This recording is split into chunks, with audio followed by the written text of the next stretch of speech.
Assalamualaikum warahmatullahi wabarakatuh. Halo anak-anak hebat, hari ini kita akan belajar mengenai berbagai jenis pekerjaan.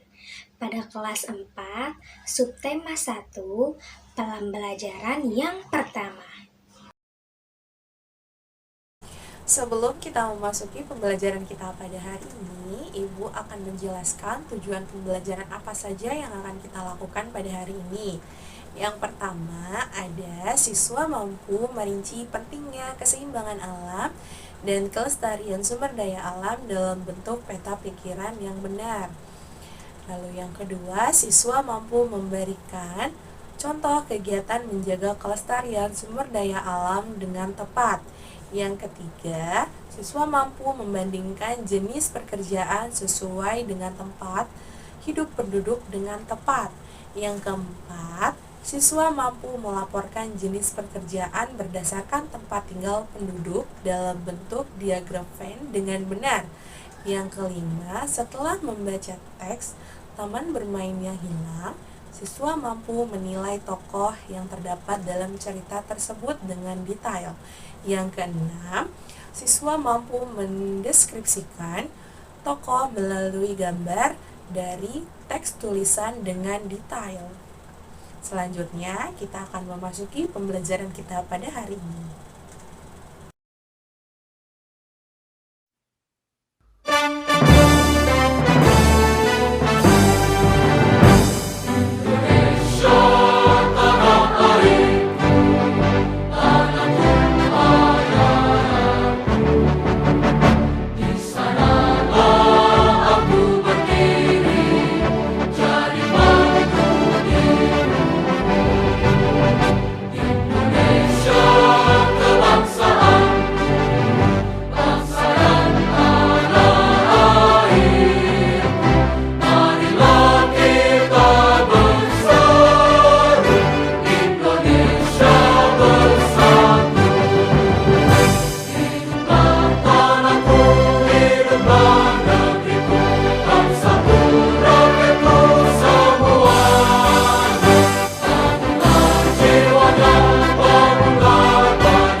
Anak-anak, sekarang coba amati tempat tinggalmu. Di manakah kalian tinggal sekarang? Apakah kalian berada di daerah pegunungan, dataran tinggi, atau dataran rendah, atau kalian berada di wilayah pantai? Lalu, bagaimanakah jenis tumbuhan yang hidup di sana? Dan apakah jenis pekerjaan yang berada di sekitar daerahmu? Untuk itu, marilah kita simak materi kita hari ini. Hari ini Bapak akan menceritakan tentang kisah si Lani. Ketika liburan tiba, Lani mengunjungi kakeknya di daerah pegunungan. Udara di sana terasa sangat sejuk, berbeda dengan udara di daerah kota tempat tinggal Lani. Setiap pagi, Lani tidak pernah bisa menemani kakeknya berjalan pagi. Tempat tinggal kakeknya Lani dekat sekali dengan perkebunan teh. Kakeknya sering mengajak Lani suka berjalan-jalan, mengitari perkebunan teh. Lani diberitahu oleh kakeknya, teh merupakan salah satu tanaman yang dapat tumbuh dengan baik di daerah pegunungan atau tempat yang berdaerah sejuk. Tempat hidup tanaman teh. Teh merupakan minuman yang banyak dikonsumsi oleh masyarakat di berbagai belahan dunia. Di Indonesia, tanaman teh tumbuh subur di wilayah pegunungan yang berudara sejuk. Teh merupakan salah satu tanaman yang tumbuh di daerah dengan ketinggian antara 200 sampai dengan 2000 meter di atas permukaan laut. Tanaman teh dapat tumbuh dengan baik di daerah dengan suhu antara 14 derajat sampai dengan 25 derajat Celcius yang cukup mendapat curah hujan karena tanaman teh tidak tahan terhadap kekeringan. Curah hujan sangat dibutuhkan untuk menjaga perakaran tanaman teh. Di Indonesia, perkebunan teh tersebar di beberapa wilayah pegunungan di Pulau Jawa dan Sumatera. Kedua pulau tersebut sangat mendukung pertumbuhan teh karena tanahnya sangat subur. Beberapa daerah di perkebunan teh di Pulau Jawa antara lain Ciwidey dan Bogor, Jawa Barat, Brebes dan Wonosobo, Jawa Tengah, dan Malang, Jawa Timur. Adapun perkebunan teh di Pulau Sumatera antara lain di Simalungun, Sumatera Utara, dan Kerinci, Jambi. Pohon teh juga berfungsi untuk mencegah terjadinya erosi. Tanaman teh yang ditanam berjajar rapi dengan jarak 1 meter dapat menahan derasnya aliran air sehingga tanah tidak terkikis terbawa air. Jadi, selain berfungsi sebagai bahan minuman, teh juga berfungsi untuk menjaga lingkungan. Jenis-jenis pekerjaan. Yang pertama, di daerah pantai. Yang kedua, mata pencaharian di daerah dataran tinggi. Yang ketiga, mata pencaharian di dataran rendah. Dan yang terakhir, mata pencaharian masyarakat di daerah perkotaan. Mata pencaharian di daerah pantai. 1. Nelayan. 2. Pengusaha tambak. 3. Petani tambak. 4. Petani garam. 5. Pengrajin. Selanjutnya ada mata pencaharian penduduk di dataran rendah. Apa itu dataran rendah? Dataran rendah merupakan wilayah dataran dengan ketinggian 0 sampai dengan 200 meter di atas permukaan laut. Apa saja sih mata pencaharian penduduk di dataran rendah? Ya, betul, ada petani, buruh, pedagang, pengrajin, peternak, karyawan, dan pegawai. Mata pencaharian di dataran tinggi. Apa itu dataran tinggi? Dataran tinggi merupakan wilayah dataran yang terletak pada ketinggian lebih dari 600 meter di atas permukaan laut. Ayo anak-anak, kita sebutkan mata pencaharian penduduk di dataran tinggi. Ya, ada peternak, petani, buruh perkebunan, tukang, dan pedagang. Nah, anak-anak, sekarang adalah mata pencaharian penduduk masyarakat kota. Ada apa saja ya? Ada guru, dokter, sopir, pedagang, polisi, wira swasta, dan ada juga menjadi buruh. Nah, anak-anak, masyarakat Indonesia pasti banyak sekali yang menikmati teh sebagai salah satu minuman dalam kehidupan sehari-hari. Namun, apakah kalian tahu bagaimana proses pembuatan teh itu sendiri?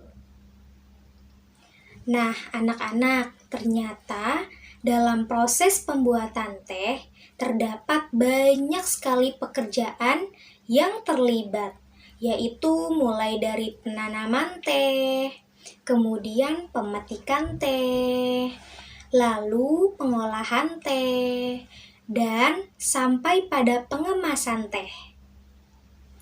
Jadi, terdapat berbagai jenis pekerjaan yang terlibat dalam proses pembuatan teh itu sendiri. Anak-anak, diagram Venn merupakan diagram yang menampilkan dua himpunan yang berbeda dalam bentuk lingkaran. Yang pertama adalah lingkaran A, kemudian yang kedua adalah lingkaran B, kemudian di tengah-tengah lingkaran A dan lingkaran B merupakan irisan yang memuat kesamaan yang ada pada lingkaran A dan pada lingkaran B. Seperti itu ya anak-anak.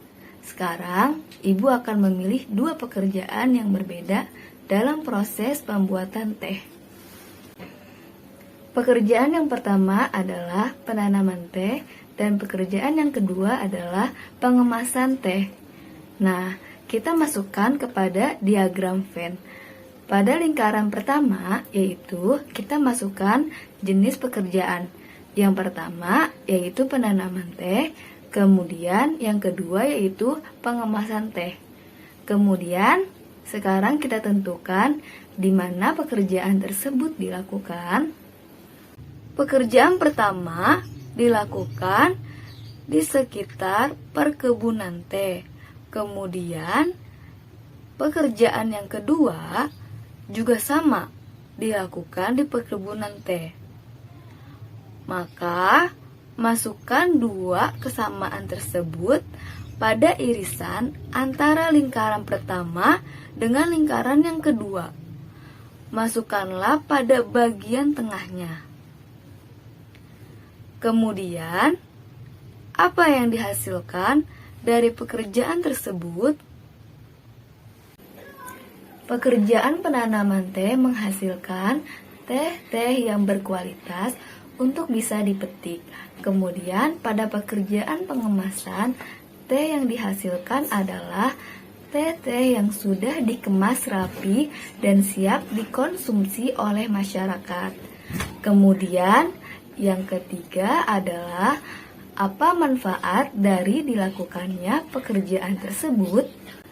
Nah, manfaatnya Ibu kira dua-duanya memiliki persamaan, yaitu meningkatkan kesejahteraan hidup. Maka letakkanlah persamaan dari dua pekerjaan tersebut pada bagian irisan yang ada di tengah. Seperti itu ya anak-anak. Sekarang tugasmu di rumah adalah menemukan dua pekerjaan yang berbeda di daerahmu. Kemudian kalian analisis menggunakan diagram Venn seperti yang Ibu jelaskan tadi. Mulai dari yang pertama adalah jenis pekerjaannya, yang kedua tempat pekerjaannya, yang ketiga apa yang dihasilkan dan manfaat yang diperoleh dari pekerjaan tersebut. Seperti itu ya anak-anak, lakukanlah tugasmu di rumah dengan bantuan orang tuamu dan tuliskanlah di buku tugasmu masing-masing. Teman bermain yang hilang. Malam hari merupakan malam yang ditunggu oleh Kupi, kepiting kecil. Ia menikmati saat-saat berjalan perlahan di gundukan pasir bersama ayahnya. Mereka menanti datangnya air pasang yang akan membawa mereka ke dunia yang berbeda. Ya, Kupi selalu menanti saat-saat mereka terampas oleh air pasang lalu tiba di hutan bakau. Nanti di sana ia pasti akan bertemu dengan teman-teman kecilnya yang lain. Upi si udang kecil, Kuro si kura-kura, dan teman-teman yang lebih besar seperti bangau cilik, dan Momo si monyet. Di antara akar bakau mereka bisa bermain kejar-kejaran, petak umpet, atau tidur di sela akar yang melintang. Seru sekali saat-saat itu. Ada kalanya mereka berpisah, terbawa oleh pasang surut, kembali ke laut bebas. Namun, suatu hari mereka bertemu lagi dan bermain bersama lagi. Suasana di hutan bakau tentu berbeda dengan suasana di laut lepas. Airnya pun berbeda. Tidak asin seperti air laut, tetapi tidak juga tawar. Kupi tidak tahu apa namanya. Berbeda, tetapi Kupi dan teman-teman tetap bisa bermain dengan nyaman. Malam itu di pesisir pantai, Kupi bertanya pada ayahnya, "Ayah, mengapa kita tidak lagi pernah bisa bertemu dengan bangau putih teman ayah?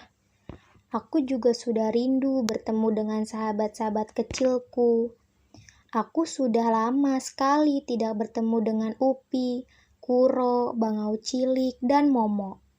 Mengapa sekarang susah sekali kita bertemu dengan mereka ya?" Sambil berjalan pelan di gundukan pasir, ayah Kupi menjelaskan perlahan. "Kupi, sayang sekali hutan bakau tempatmu bermain sudah rusak.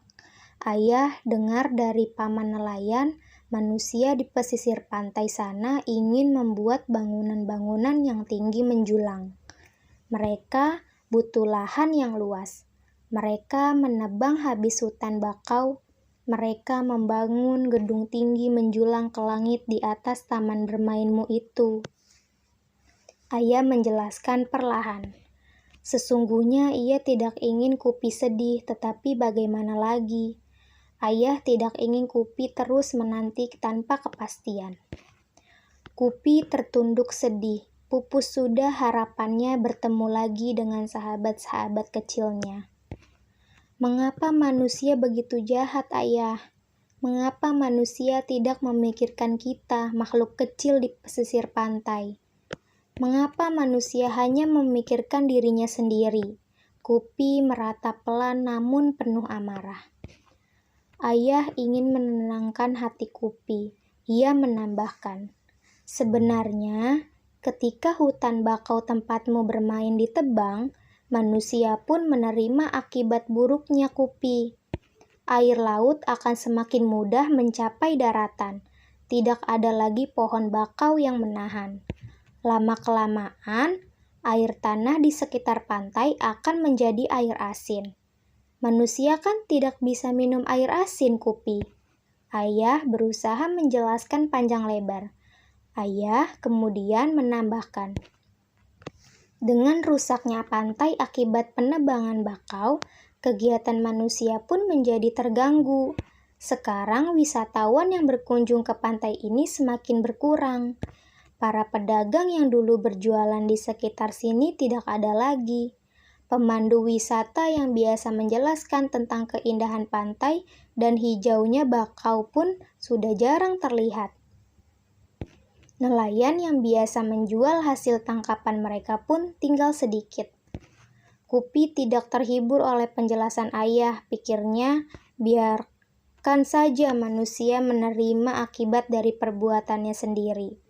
Manusia memang sering tidak bijak. Kupi hanya ingin berdoa semoga suatu saat nanti hutan bakau akan kembali. Semoga suatu saat nanti ada lagi taman tempatnya bermain. Semoga suatu saat nanti ia masih bisa bertemu dengan sahabat-sahabat kecilnya. Kupi hanya bisa berdoa. Semoga kelak manusia bisa bertindak lebih bijaksana. Semoga. Nah, setelah kita membaca dan memahami teks Taman Bermainnya Hilang, Ibu memiliki beberapa pertanyaan yang harus kalian kerjakan di rumah sebagai tugas. Yaitu pertanyaan yang pertama, ada siapa yang tinggal di dalam hutan bakau? Lalu pertanyaan yang kedua, apa yang biasa dilakukan Kupi dengan ayahnya? Yang ketiga, yaitu mengapa Kupi sedih dan marah. Lalu yang terakhir, gambarlah salah satu tokoh dan tuliskanlah pendapatmu tentang tokoh tersebut. Tugasnya jangan lupa untuk dikerjakan di rumah ya. Sekian video pembelajaran dari kelompok 4. Kurang lebihnya mohon maaf. Wassalamualaikum warahmatullahi wabarakatuh.